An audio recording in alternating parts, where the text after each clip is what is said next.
In the final chapters, I consider a number of ways unmixed whiteness may persist, from the least to most likely. Might unmixed whites retreat into virtual reality? Could genetic engineering permit hybridized whites to whiten themselves, much as Latin American elites have tended to do through selective marriage?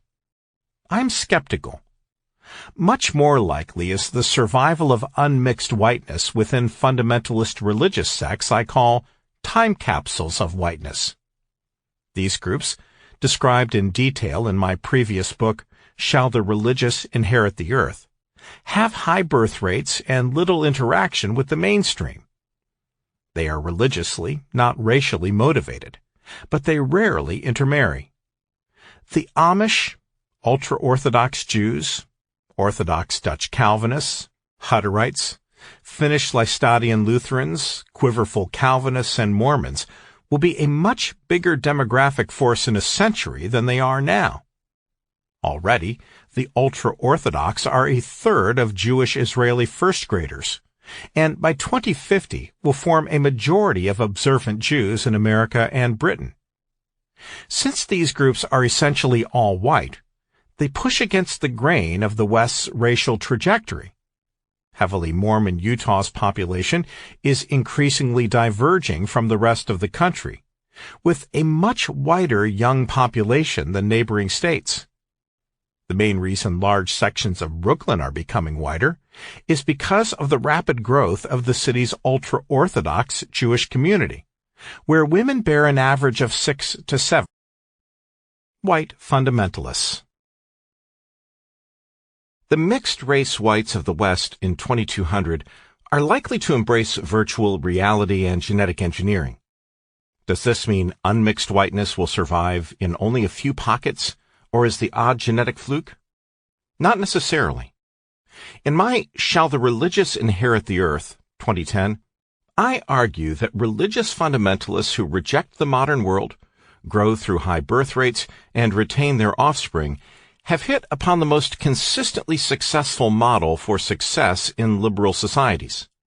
So long as they are tolerated, groups like the ultra-Orthodox Jews, Amish, Hutterites, traditional Mennonites, Laestadian Lutherans, Orthodox Calvinists, Quiverful Neo-Calvinists, and Mormons will expand rapidly.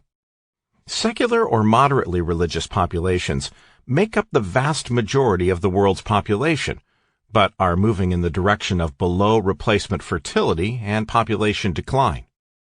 At present, immigration is making up the shortfall in the West, but if this slows down, the fertility advantage of closed fundamentalists will become decisive. These pro-natalist sects are motivated by religion, but happen to be exclusively white. As such, they are genetic time capsules from particular times and places. Amish, Hutterites, and traditional Mennonites are German groups whose membership numbered in the hundreds not so long ago. Ultra-Orthodox Jews are mainly Ashkenazi Jews of Eastern European origin. Mormons are mostly English, reflecting the ethnic demography of New England prior to Irish immigration, with an admixture of British and Swedish converts. No wonder Utah, the center of Mormonism, is the most ethnically English state in the Union. The Quiverful movement, which eschews birth control and aims to reconquer the United States for Neo-Calvinism in 2 centuries through demography, probably reflects the predominantly English, Scotch, Irish, or German background of whites in the American Bible Belt. In most cases, these groups are small, but when a group maintains a fertility rate of 5 to 7 children per woman for generations, it multiplies like compound interest. The American Amish population, for instance, rose 120% between 1992 and 2013, while the U.S. population grew by only 23%. 5,000 Amish individuals in 1900 have grown to more than 250,000 today, with a doubling time of 25 years. If the doubling time remains constant, in little more than 2 centuries, the Amish could form half the population. This presumes they are able to keep their fertility and retention at current levels for 200 years. They've done it for a century, But there's no telling whether a Mennonite-style sect-to-church moderating effect might take the edge off their fertility by then. What seems to work against this is the secularism of the modern West, which these groups are reacting to.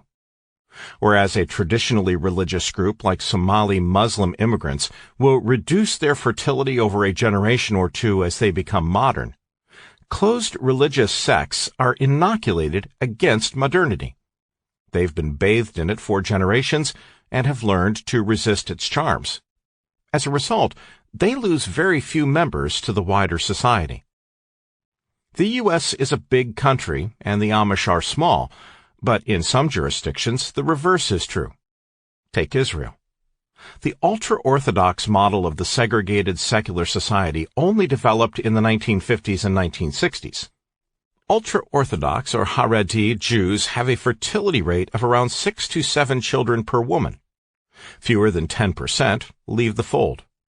Retention is high in closed sects because those who depart are shunned by family and friends and become completely cut off from the world they once knew.